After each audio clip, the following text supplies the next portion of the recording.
You're listening to the SojuTalk Nation podcast, episode 27. On today's episode, Ara and Kesh joined the show to get permission to dance this weekend with BTS and Taeyeon. So sit back and chill with friends. You're listening to the after show with the SojuTalk Nation.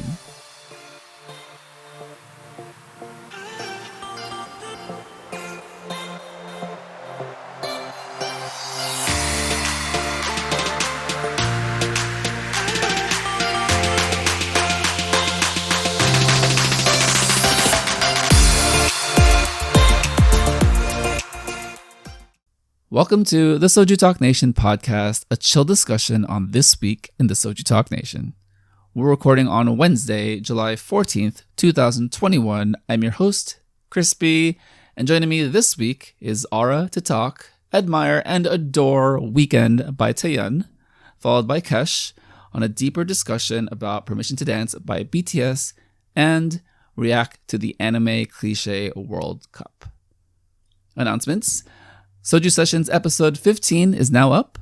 Koala updates us about why she's been away and life, so we are wishing her the very best and hope she gets well soon. We also discuss our favorite summer songs of 2021 with cameras on. Well, at least mine. Celebrating the nation this week, birthdays on July 17th, we've got Cooper, so wish Cooper a happy birthday on the Discord and send him all the amazing gifts and photos and K-pop related birthday things. All right, so let's get into it. Coming up, Ara to discuss Weekend by Taeyeon. Joining the after show this week to talk about Taeyeon and Weekend is Ara. Welcome to the show, Ara. Hello. All right, let's jump right into the song for this week in SojuTalk Music. We have the wonderful Taeyeon has graced us with her presence. Another solo comeback. This one a bit more, summery. And a lot more different than her previous songs. So I did write a couple things just to kind of set the table. If you've been following the Discord server, if you've seen me pop up here and there in several channels, I have been posting a lot of promotional material about Taeyeon. Shout out to Delmonic. He has been my partner in crime in this situation, and Ara has been floating around and witnessing all the things we've had to say. So, we do have a lot to say.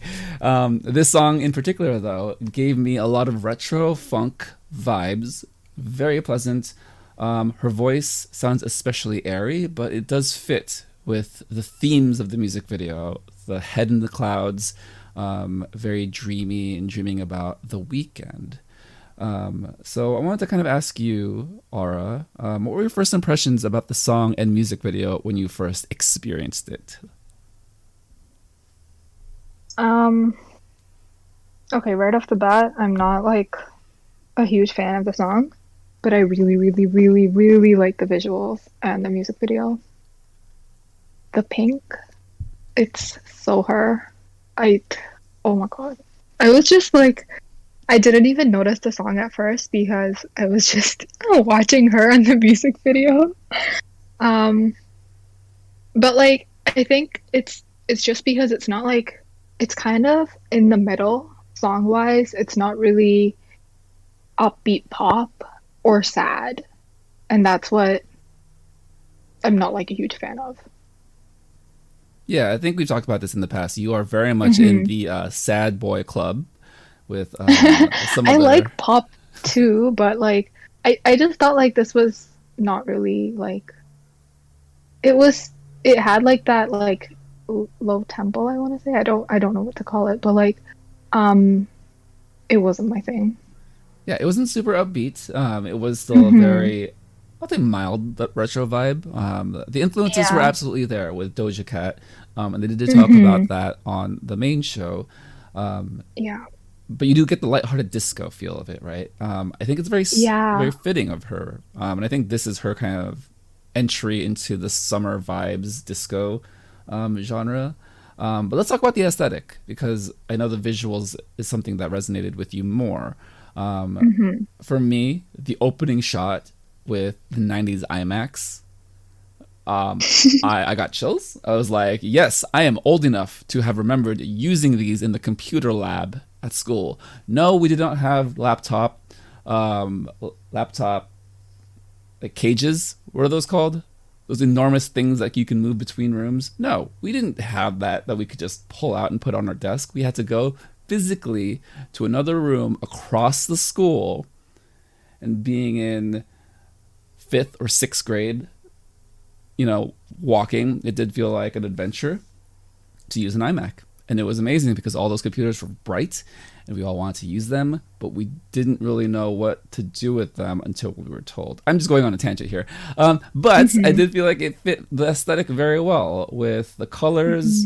And Anita mentioned this specifically on the show, Y2K aesthetic and the Barbie vibe. So kind of going off of what Anita was saying about how the setting complemented her look, what were some highlights for you that really drew you in and made Taeyeon alluring? I really liked the I want to say like the outfits reminded me of a flight attendant, but it's the white top and then the Chanel skirt. And then like the girls in the background were like wearing like this white skirt like and blue cardigan type thing, I think. And that's what like really drew me in at the beginning. And then midway through the MV, like there's this one part where she has like orangish hair with pigtails or like pigtails. That was really good. That was like my favorite look. She looked so nice there. Oh my god. And what else do I remember? The part where everyone's frozen and then like she walks into the office and does some things to her boss or like whoever the person in charge is. That was also fun. Yeah, thematically, that scene was really, really impactful for me because it's this idea of Taeyeon having fun, right? And it fits in with the dream, the daydreaming about the weekend motif throughout the song and music video, where you're kind of trudging along in the work week, hoping that the weekend is going to bring all this excitement, but all your colleagues and coworkers just have their head down, looking at their work, looking at the newspaper, whatever it is. And so much so that they are now devoid and separated from anything that's happening in reality. But what does Taeyeon do? She walks along and puts on some sunglasses on her coworkers. And I thought that was a very fun, playful moment in the music video. I wanted to touch on something you said about the flight attendant look. What did you think about that being the retro inspiration for this music video?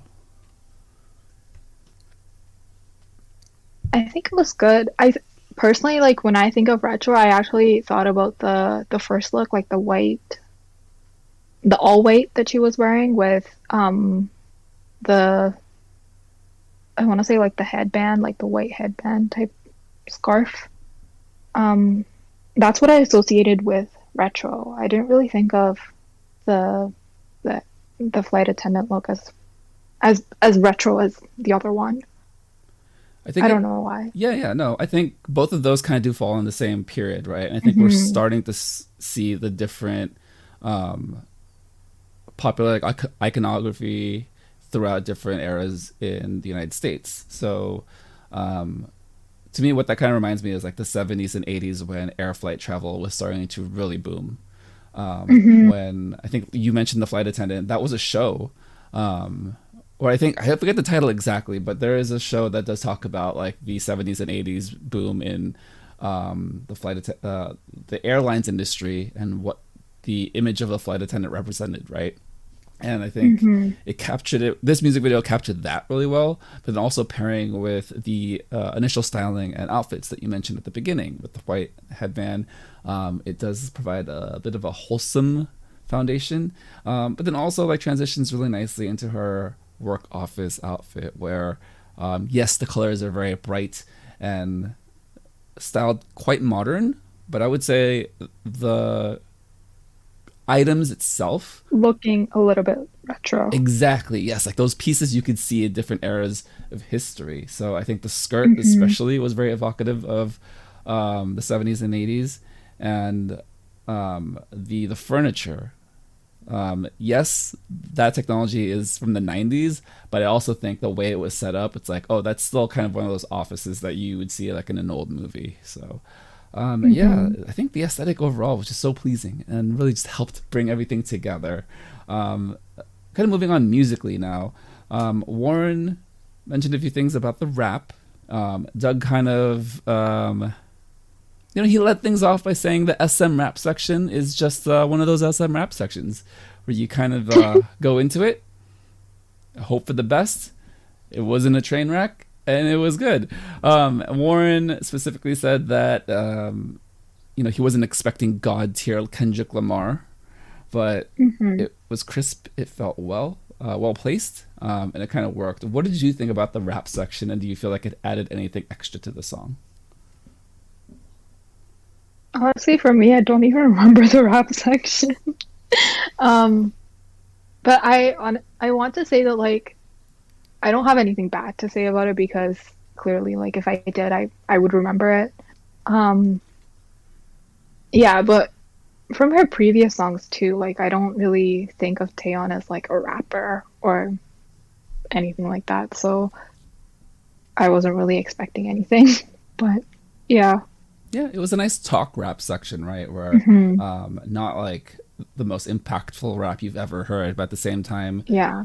If you don't remember it being bad, I would call that a win. So Yeah. I think it's a testament to just how the crew was more detailed about like their discussion about it that made me take notice. Honestly, I probably would have forgotten myself. Yeah. But it does kind of lead into kind of just the overall feel that we have for Taeyeon, right? Where I think most of her songs over the past 3 years have been really appealing. And it just feels like this song falls into that, but now kind of, I don't want to say like it keeps up with the current like idol imagery of bright colors, catchy tunes, and choreography, but it kind of does. So what did you think about the choreography? Because I feel like this is the most prominent choreography I've seen from Taeyeon in quite some time. Specifically, the arm leg move. What was that about? And tell me about it. I don't know, but I know like people were doing it on TikTok. That's all I saw. It's really fun, right? I think it's awkward, but it kind of works. Yeah, I saw the aespa girls do it. Cool. I really liked it. Like, I think, like, I know I keep on mentioning the flight attendant outfit, but like in that section, like that part of the music video, they looked really good doing that dance. It seemed like they were in the sky somewhere, or like the background was like that. And it just fit really well. There were a couple of technical things about the way that's shot and the way that you're experiencing the choreography that works especially well. Even in comparison to the stages and the performance only videos. I don't think you lose anything between the music video and those stages, and I think that has to go with kind of the way that they really center Taeyeon in all the shots, right? And they don't cut away too quickly. They let you really like soak in to what's happening, as awkward and weird as it is. And even if they do kind of change the settings, they're editing in a way where it's relatively smooth. The main reason why I kind of like was able to detail that now is a little behind the scenes, going through the music video looking for thumbnail images. It really makes you pay attention to detail of how things are cut together, because you really have to time when you want to take a screenshot. I'm just saying. You mentioned aespa did a cover. Have you kept up with them? Have you watched their covers of Taeyeon? And what did you think about like their relationship? Because it does feel like Taeyeon pops up here and there on their TikTok. Yeah, I haven't really like sorry. it pops up on my For You page sometimes, but I don't really follow them on TikTok. I think the last one that I saw was them doing the cover with Taeyeon in it, I think. And that looked really cool. I mean, I love seeing like SM bonding. Um, yeah, but I think didn't Taeyeon also do the next level dance, if I'm not mistaken? That sounds very familiar. She did, right? Like, I'm pretty I'm sure not she tripping. did, yeah. Yeah, yeah. So I love like seeing them collab. Like it just family, you know, Yeah, SM good does a good times. job of keeping all the relationships in house and like really using their social media to show that it's that the building is alive, that the people in the building are actually like interacting and running into each other. So, take it for what you will. I mean, it's on TikTok. It's 10 seconds of interaction, but it is kind of wholesome and it does give us something to connect with, even in that short period of attention span that we give TikTok. Kind of the last point that I kind of want to go over is Taeyeon as a versatile soloist. So they talked about her vocals. They talked about her range, and even though the song itself may be simple, um, Warren mentioned that I think it was Warren or Doug mentioned that if anyone else was given the song with lesser vocal quality, it would not be good. So, where do you, where I guess where do you stand as far as the vocal quality of this song, kind of between what Doug and Warren was saying? I honestly I didn't really notice until like you mentioned it right now. Um, I thought the song was pretty okay. I mean, like compared to like her previous songs, it's kind of downgrade, but the song itself is pretty good. Yeah, no, I don't know if that makes sense. no, it does Yeah. absolutely. I think it does hit all the catchy trends and Hmm. brings us in as K-pop fans, as people who consume a lot of K-pop throughout the day, throughout the week, all the new releases. And I think it does hit that spot of we know who Taeyeon is. She's very familiar, and it's just kind of nice to see her doing something happy and bubbly. So, um, Hmm. yeah, Yeah. I think it's just another good feel summer track that I have put at the top of my summer 2021 playlist. And admittedly, don't really get past that song on the playlist. So I have it on repeat. Um, but yeah, that kind of wraps up the conversation over Taeyeon. Closing thoughts. Anything you want to add before we head on out of here and onto the rest of the releases this week? Thing really, I like the song. I think I'd watch the music video more than I'd listen to the song just because of her visuals. Um, yeah, that's about it. Yeah, and it's definitely a visually pleasing music video to return to. Hmm. All right. Well, thanks, Ara, for joining for this Taeyeon discussion. We are going Thank to you. head back to the after show now to finish up the music talk and get into the World Cup. Joining the after show this week, we have the child genius herself and one of the more active ARMY members that has really introduced a lot of BTS to me over the year, over the past few months of releases and comebacks. We have the nation's Kesh. Welcome to the show, Kesh. Hello, I'm Kesh. Nice to meet you. All right, so Kesh is joining us today to talk over BTS and kind of what the crew thought about the song and the discussion that was on the main show. So let's start at the top. Um, the crew had a lot to say, and they did preface everything by just saying that there are three idiots on the internet. Well, again, I'd like to remind everyone, and I'd like to restate just for myself that we do love these three idiots, and We do. we do appreciate all the conversation and the depth through which they discuss things. So they they approached it as somewhat of a comparison of the three Western release American promoted songs between Dynamite, Butter, and Permission to Dance. This is going to be tricky today because I have it shortened PTD on all the scripts. So just like Warren said on the server, or other people have said on the server, it's going to be tricky because my brain always wants to go paint the town. And that is not it. So, but Kesh, what did you think about how the crew ranked the three songs? So just to go over it quickly, Doug had Dynamite, Permission to Dance, Butter. Anita had Butter, Dynamite, Permission to Dance. And Warren had Dynamite, Butter, Permission to Dance. So Permission to Dance kind of nebulously at the bottom of these lists. But I guess what was your impression about how the crew framed the conversation, and then moving more into your thoughts and feelings about this song as a whole? I think that from what we know about the crew's own music tastes and how they've reacted to other songs, I think these lists, like these rankings, are quite predictable. So Doug usually does like the more peppy sounding, happy vibes songs, which explains why he put Dynamite and he liked Permission to Dance a lot more.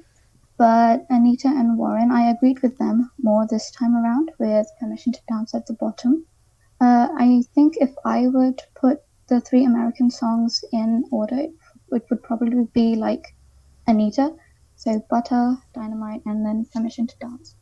And I think the crew made a lot of valid takes on the song. They mentioned how, this song has been not promoted as much as Butter, but it still seemed to have, it was, like Warren mentioned, that it felt like a B-side almost for Butter. So I think that was quite an apt take on it, because Permission to Dance, honestly, for me at least, it wasn't as good of a song as the other two were. The other two, I think, had more, uniqueness to it. Permission to Dance did sound a lot like how Doug said it sounded something from High School Musical. So,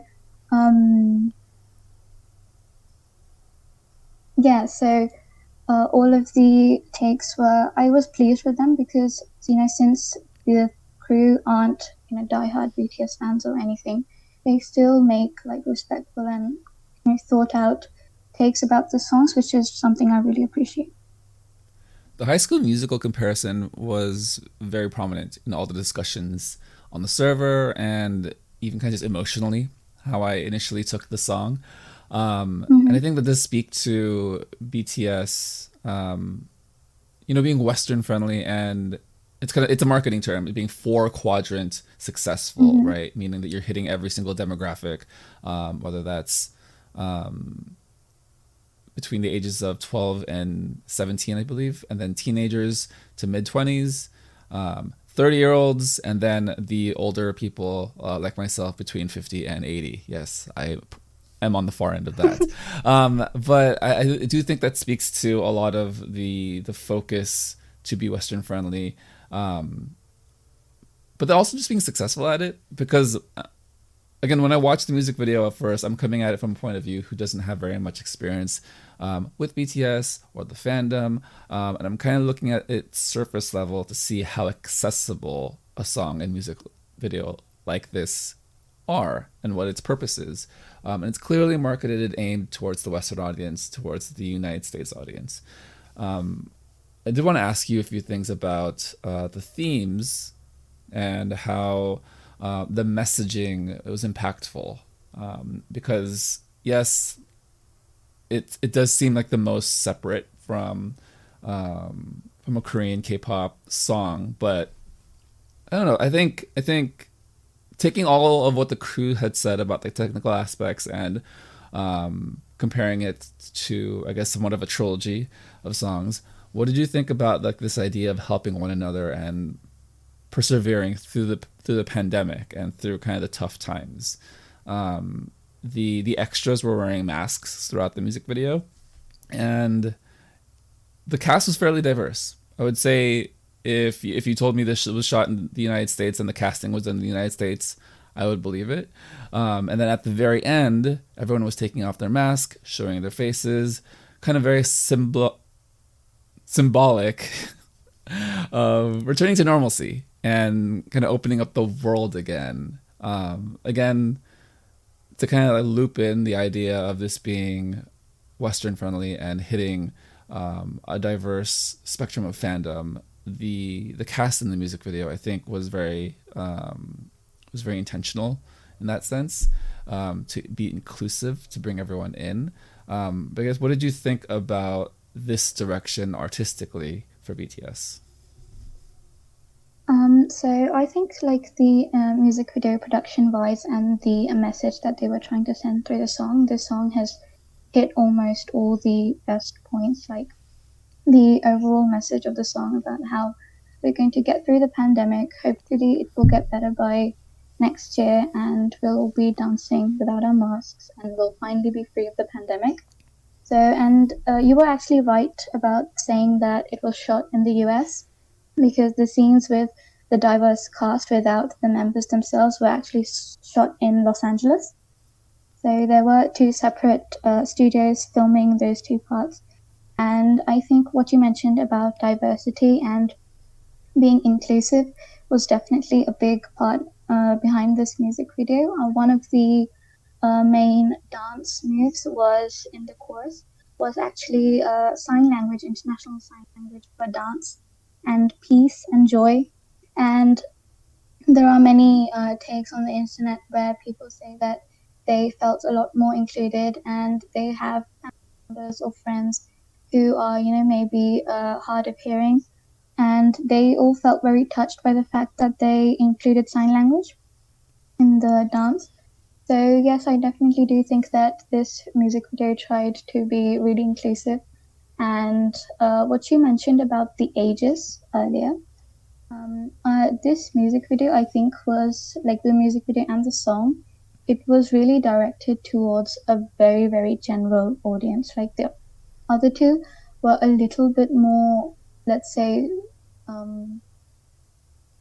specified to certain audiences, because Butter was a lot more mature, both in terms of sound and styling in the music video. But this is something that, can both be played at like a 10-year-old's birthday party or, a high school graduation or anything. It fits all sorts of circumstances. So they definitely did well with the inclusiveness of various people around the world. And it is going to go to what Doug said about this song not being extremely groundbreaking, right? Or breaking any brand new barriers. I think a song being familiar can be a strength, even if it is familiar within a trio of songs. And it kind of does seem like, I don't want to say repeating, but they're doing something very... They're doing a formula that similar, but they're doing a formula that works, right? And I think it's one of those where you introduce the world to Dynamite, and then you have Butter was it a few weeks ago? Months ago? Less than 2 months ago. May. It was in May, yeah. That was May. Wow. Okay, so about 2 months ago. So kind of a reintroduction to BTS and that sound, and then you have this song, which is also very similar in the same vein. And I think what it does is, to us, we are K-pop fans who consume this medium and genre every day. But to the rest of the world, they may not even listen to music every day. They might not have music in their lives as much as we do, right? So I think it's a way to reinforce the messaging, but also a way to reinforce BTS as a brand and what positive outlook they have on life.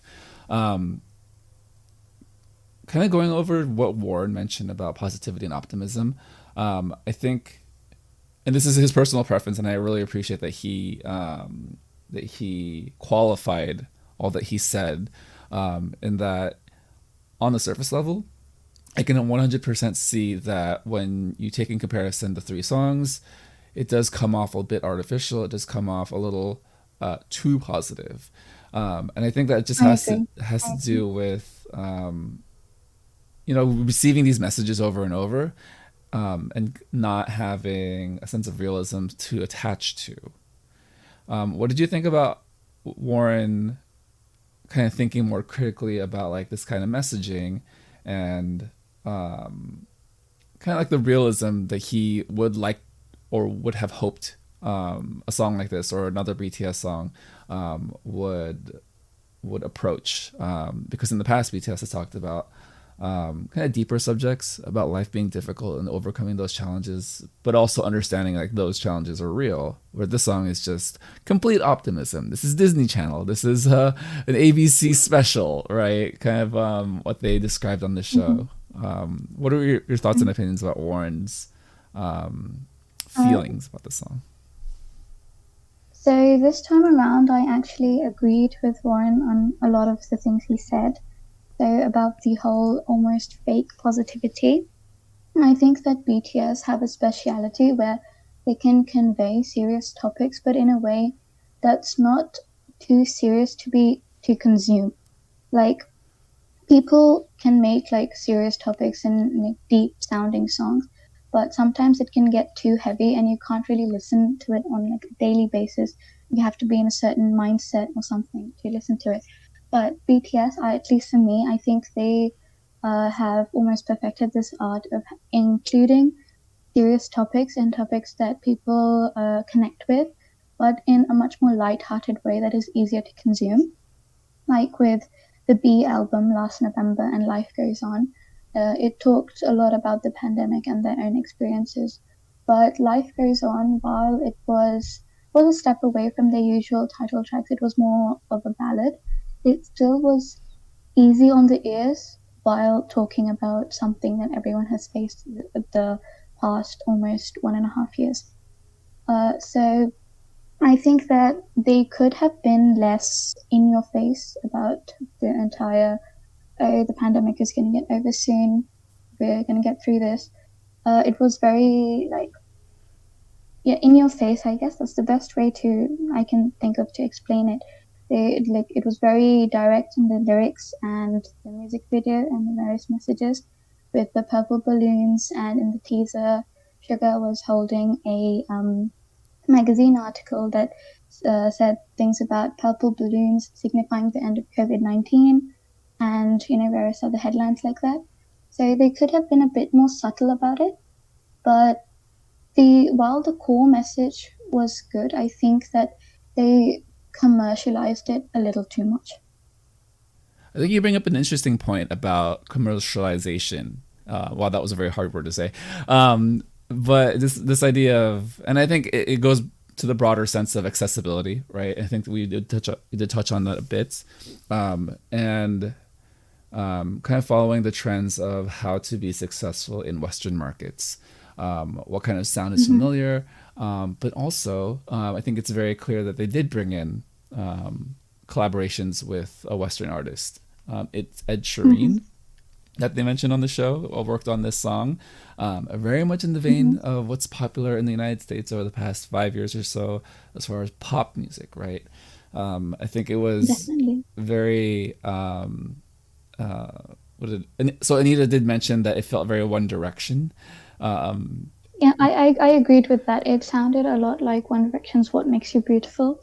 And another song that came to my mind when I first heard this was Justin Timberlake's I Can't Stop the Feeling. Those two songs were like, when I heard Permission to Dance for the first time, those two songs were the most prominent in my head. I could directly associate those two songs with this one. I can't unhear it now. Thank you so much for dropping a Justin Timberlake on everyone, Kesh.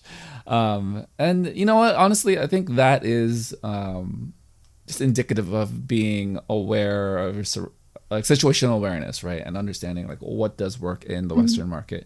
But I do think it is. I do think Warren brought up a really nice question, just for the audience and the nation to kind of think about.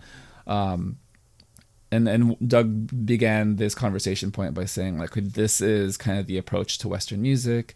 And he does ask, is this the right thing to do, or is this what they think is the right thing to do? And I do think BTS is aware enough that they do think it's the right thing to do, right?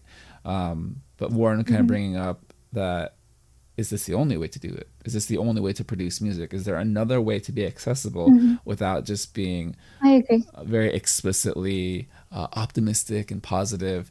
And we don't know. At least I don't know. To kind of wrap up the discussion here, one of Warren's most salient points that I thought was interesting was bringing back, or not bringing back, but acknowledging the experimental phase, or the very different sounding music that BTS has done over the past 2 years, so specifically with On. And he's come to appreciate that song over time. That even if right now it's not his favorite BTS song, he does appreciate that it is so different, that it is so experimental in comparison. What do you think? What did you think about Warren kind of going in that direction? And do you feel like BTS now has the social capital within music to be able to introduce a song like that to Western general audiences? With what Warren said about appreciating On's experimentalism more, I think a lot of people actually have come to that conclusion.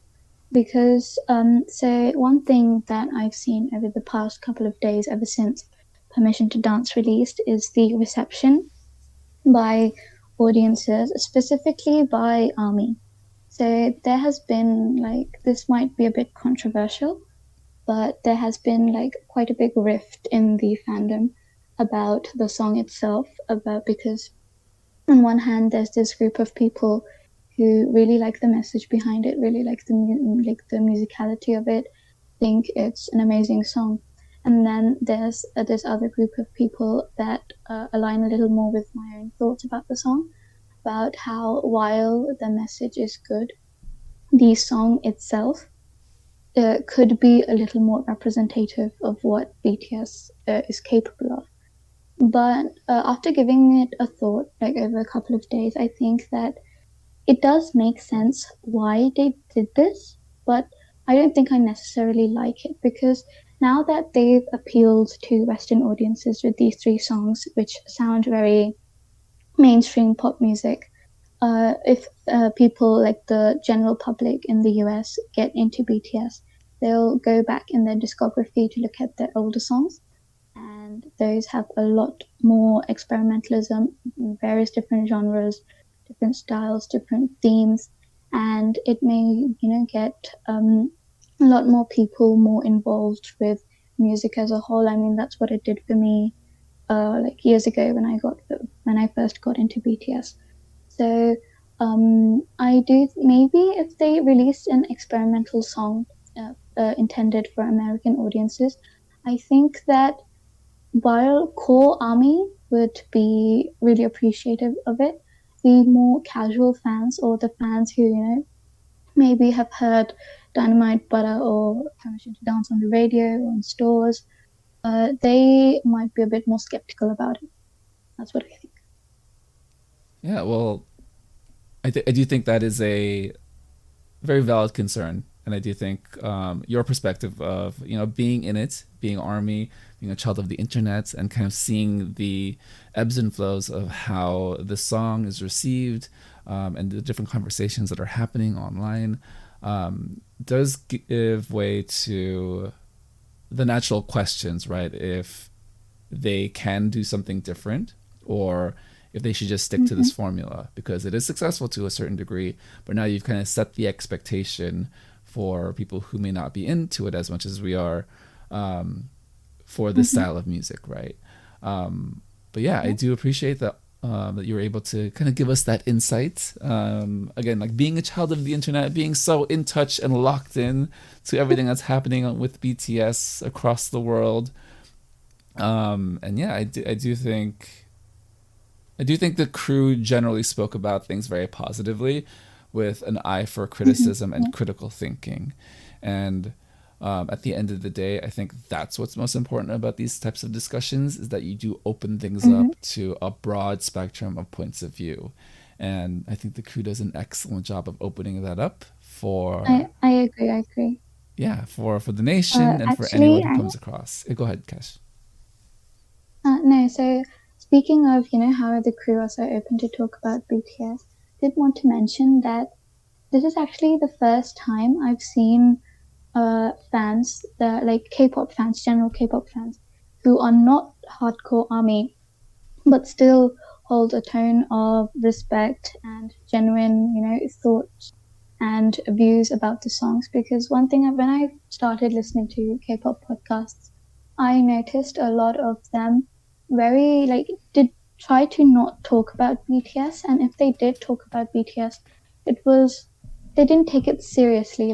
I don't know why that was, but they either just mentioned that they don't like BTS, so we won't be talking about it, or they would just kind of joke around about it and not really take it as seriously as they would the songs. But the crew, even though none of them are ARMY, they always talk about BTS releases and their music with professionalism, which is something that I really admire and appreciate. Yeah, and I do think it's a nice entry point for a lot of people to come into BTS and definitely. K-pop, right? To kind of continue that exploration and discovery of brand new music in a safe way, in a way that doesn't make their acquisition of knowledge feel awkward and questioning, as in comparison to a lot of the more critical discussion around the internet, right? But yes, thank you so much, Kesh, for joining for this BTS discussion. Let's move on now to something that was that has been a little tricky for the crew over the past few weeks. We have Spice King this week, the Soju chart. The crew landed on a very interesting list. We do have a song that is continuing to thrive, continuing to be on the chart amongst the brand new entries this week. So at number 3, we have Brave Girls with Chimat Param. At number 2, we have BTS with Permission to Dance. And number 1, we have the lovely, the pleasant, the girl of the hour, Taeyeon with Weekend.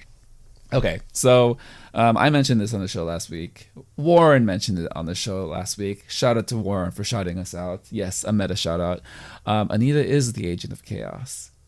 She has Brave Girls at 1. Brave Girls has... How long has the song been out? A month? Over a month, right? They're no longer right? They're no really longer promoting. And yet Anita loves the song. Shout out to her. But I do think it was interesting that Permission to Dance is number 2 and Taeyeon was at 1. So what are your overall thoughts and feelings about how this list was put together and kind of the individual rankings of the crew this week? I think that this list was probably the way that excluding Brave Girls, because I don't know, the last time I actually heard that song was a while ago, so I don't really remember what I thought of it. But the Taeyeon and BTS, I think I would have put them in the same order, because I think this is the first time that BTS hasn't been number 1 on the Spice chart, isn't it? Since Spice chart was a thing. But I think it's a good representation of how the song has been received. And so while it's a good song, there are pros and cons of it. And I think it deserves spot number 2. Whereas Taeyeon's Weekend, I actually like that song a lot. The whole Y2K vibes, I really vibed with that, and I would have put it as... Yeah, no, I definitely have it at number 1. I would venture to say this is probably one of my favorite songs of the year.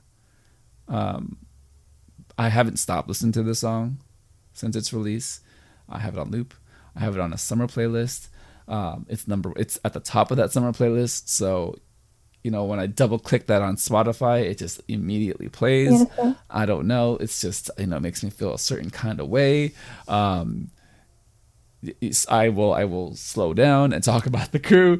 But yes, I do think it was nice that the crew was able to have that open discussion and compare their favorite songs with each other, right? Because I think oftentimes we think like the BTS or like the bigger names should be number 1 because, one, they're brand new songs, but also there does need to be a moment of zooming out and thinking about what the song means to you, the crew in particular.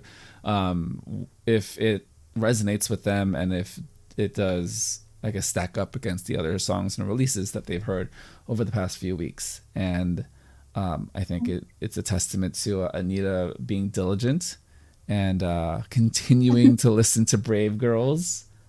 I, for one, have been continuing to listen to Brave Girls. I would not have put it on the list. I have some other songs I'd love to see there. If you asked me, I would have put Oh My Girl, but that's been 2 months now. So yeah.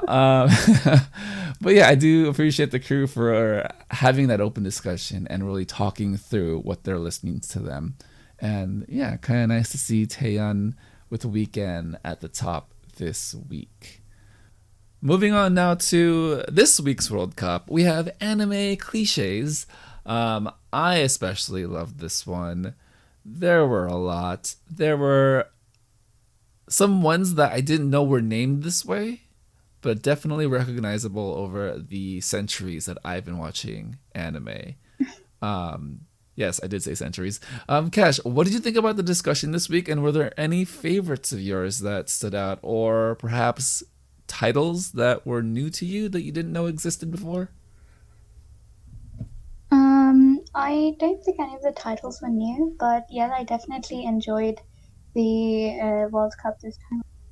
I started watching probably about half a year ago, and it's been really fun. Though I only watched a couple of shows, but yeah, I fully appreciate this form of media, and it was very fun to listen to the Cruise World Cup. Yeah, just going through some of the list. I think the store-bought chocolate does not exist. What did I just say? Store-bought chocolate does not exist. I didn't know it was specifically... Well, Warren specifically framed it this way. And now that I think about it, there are so many shows that is a common theme, common plotline trope. And I think there's something very sincere and sweet about that idea that makes the show kind of wholesome. And then when compared to kind of the other ones that they brought up, I think I'm glad that wholesome won out, because there are some that are a little bit more, let's just say, interesting. I think the one that it went up against, the "oh no, I fell and my hand is now on your boob," sexual harassment. Very common in a lot of anime. Very common. Very, very common. But I do think that was the correct choice to let the chocolate one win out. I agree. The shouting the name of the move, I love that one. That's just something that's always been a thing in anime. And this is no exaggeration, but literally decades of anime and manga have had that as a commonality. But the hot springs, they don't necessarily have to be like perverted like scenes. I mean, they could be like the bonding. thing is, they usually do tend to be, but they do tend to be on the perverted side. So okay, maybe you're right. And I think Warren did mention. What can you do? Yeah, Warren did mention that he had a hard time finding an image for that particular scene. So maybe best that they didn't select that one. What did you think about the student council ruling the school winning out? I think that when people make animes or shows set in high school, I guess they try to gear that show towards high school audiences, and I don't know, make them think that they'll be able to relate to it or something. But I have never been able to relate to these sort of shows. So yeah, no, student council is not one of my favorite tropes, not at all. So I've watched anime for a long time, and it never really occurred to me, or to ask the question, why would the student council be the ones ruling the school? Yeah, exactly. Like, why? It makes no sense. It doesn't. Because if I'm coming at it from like my Western perspective brain, the student council are either like elected by the student population. So like they had to run a campaign and everything, and those are usually the students that are I don't want to say motivated or driven. well, let's just say more motivated and driven than the average person, right? To wants to be involved in something, to put on your college application, to write about it in your essay, to say I was the student body president, but then also to like enact change on their level. The student council to me sounds like a bunch of nerds. It sounds like a bunch of high flying academics, some kids who are overachievers. And that doesn't sound like ruling the school. That doesn't sound like there's drama behind it. Yeah, exactly. But I guess, honestly, the popular kids are the ones that rule the school more than the student council. right? The jerks, the ones Being that in look school back. myself. Yeah, and they regret like being jerks in high school. Like those are the ones that rule the school. I don't know. Yeah, the ones that peaked in high school. Yeah. Yes. Those ones. Yes. Peaked in high school. I have nothing to add to that. But yeah, I do think it's just interesting in Japanese culture and Japanese entertainment, whether that's manga or anime. Maybe it's a thing there. Maybe student council representatives hold more power there. I don't know, but in the countries that I've been to school in, student council is more of, like you said, a bunch of nerds. Generally, not much more to it. Yeah. But that's the thing in anime. It just is, and I'm cool with it. It just is, yeah. Yeah. They were really obsessed with sundays. Like, super obsessed. When a couple of years ago would have agreed 100%. No matter what form of content I consumed, whether it was books or movies or shows or anything, it was always the synths that I would fall for. It makes no sense. But now I've mellowed out a bit and my taste is much more varied. But yeah, it was interesting to see how hyped up they were about it. I mean, I understand the need for a character to give conflict within different situations, and for your protagonist, or if that, or if the tsundere is actually like a very like main focal point of the story. But man, they were just like, they loved that idea. It almost felt like they were projecting like that kind of person being in their lives to give their lives a little bit of a extra excitement. Not to say that they are. I'm just saying it kind of felt like it, Warren and Doug. All right, let's. Oh, another one that that brought back all the nostalgia, that brought back all of the memories of like old anime. Because I think this was a very prominent, I guess, like animation thing in so many animes when I grew up. In the 90s, yes. Transformation sequences. Yeah. Oh, yes. So the Sailor Moon one, very like, big thing in old anime. Yeah, immediately comes to mind with changing into your battle attire. And I think, well, I mean, the logic side of it is like, oh well, like your opponent is just watching you transform. Like, no, time stands still, and to you, it's going slow. But to them, it happens in an instant because time is a construct. Time is relative. But yeah, I just love like those transformation sequences. I mean, those things like have stuck in my head over the years of like very indicative of anime. And I think it does happen in a lot of Western media and like Western TV shows. Yeah. Yeah, it does. Yeah. Let's kind of move on to like the end. I think that was probably the most interesting coupling, the most interesting matchup. It was childhood friend versus tsundere, and my note is that it is literally your lie in April. So I agree with that 100%. Yes. So if you're unfamiliar with that show, it is a music anime. The main protagonist is a teenage boy who comes back to music as a concert pianist, a competitive piano player. He has someone who's grown up with him his entire life, who has known his mother. His mother has long since passed, but she is his rock. He's the person who motivates him and supports him, and helps him navigate the world. And the girl, the other girl that is the lie in April, is a tsundere, and she is the prototypical dichotomy of I hate you so much, you're so stupid and a pervert, but I am so inspired by you to do music, and that you should do music too, because these are the things that musicians do. I'm just like talking now. All right, so aside from Your Lie in April, are there any other childhood friends versus tsundere? I'm having a hard time pronouncing that. Anime that you can recall with the same extent of Your Lie in April? Not really. I think like when I thought of that thing, it was definitely Your Lie in April that came to my mind first. I don't think that exact, thing is there in any of the other animes I've watched, but I'm pretty sure it must be there in ones that I haven't watched, because, like, I don't know, it sounds like the type of thing that like a lot of people would like. So it's probably a very popular trope, but I personally have not seen it in any other anime.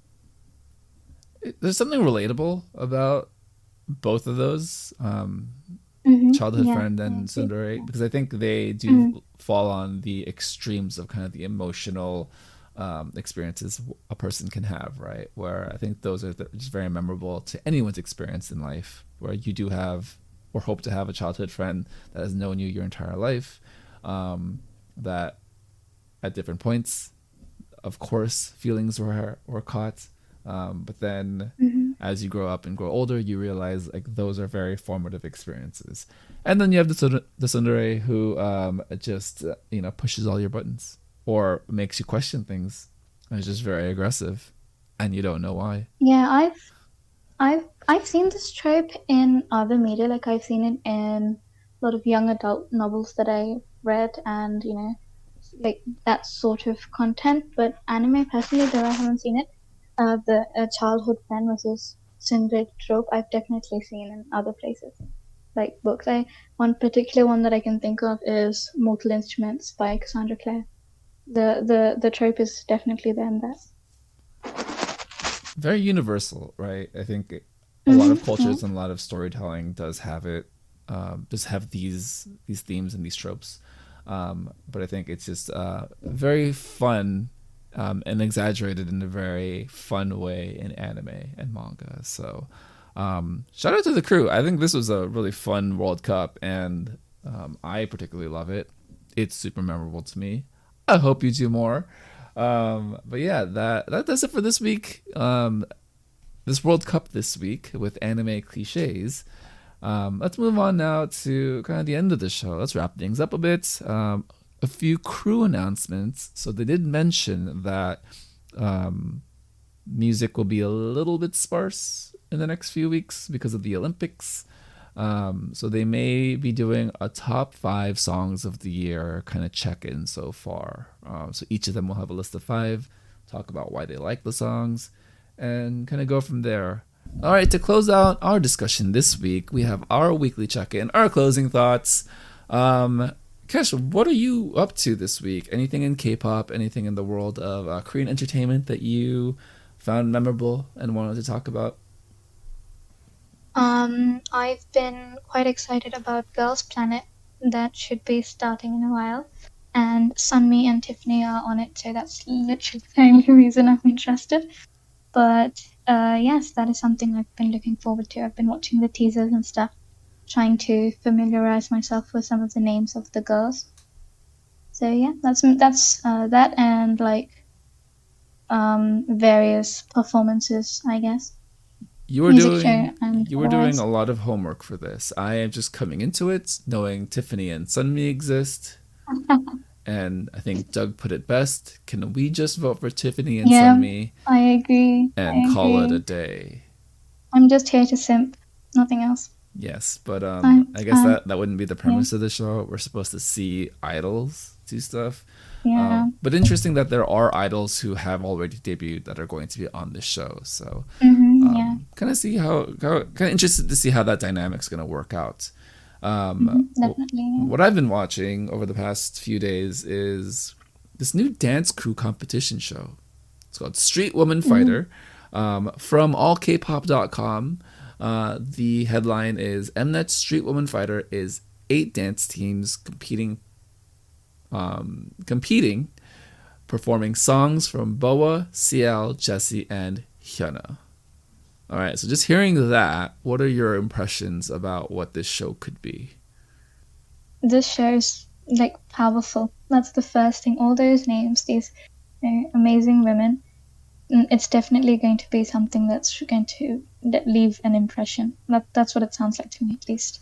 Yeah. The first round of clips came out on the Mnet YouTube channel, and it's amazing. So YGX, so the X Academy dancers, are very prominent. A lot of idols have reposted their video and videos of other dance groups. It's amazing. Okay. I think there's just a lot of hype That sounds really good. Yeah, there's just a lot of hype from a lot of idols right now, thinking that this is me thinking that this is going to be kind of an amazing show with the song selection and kind of highlighting that these dancers are like sounds amazing, yeah. hyper professional, right? And also Taeyeon, formerly of IZ*ONE, Cherry's sister from ITZY, she will be on the show. So I think that is another very exciting thing to look out for. Definitely. All right, well, that kind of does it for this week on the show. Kesh, do you want to close out with any thoughts or bits of wisdom you have for the nation? I don't know about wisdom, but I'd like to thank you for having me on here. This has been very fun. I've been pestering you for a while about this. So yeah, it was very nice to be on here and talk about things that are close to my heart while providing hopefully good content for all the members of the nation. So yeah, that's about it. Yeah, and I do appreciate you coming on and giving us your expertise on a myriad of things this week. All right, well, thank you for listening to the SojuTalk Nation podcast, episode 27. Subscribe on YouTube, follow on Spotify or your preferred podcast platform, and continue the conversation on the SojuTalk Kpop Podcast Discord. This has been the SojuTalk Nation for Kesh and Ara. This is Crispy. Bye. Bye.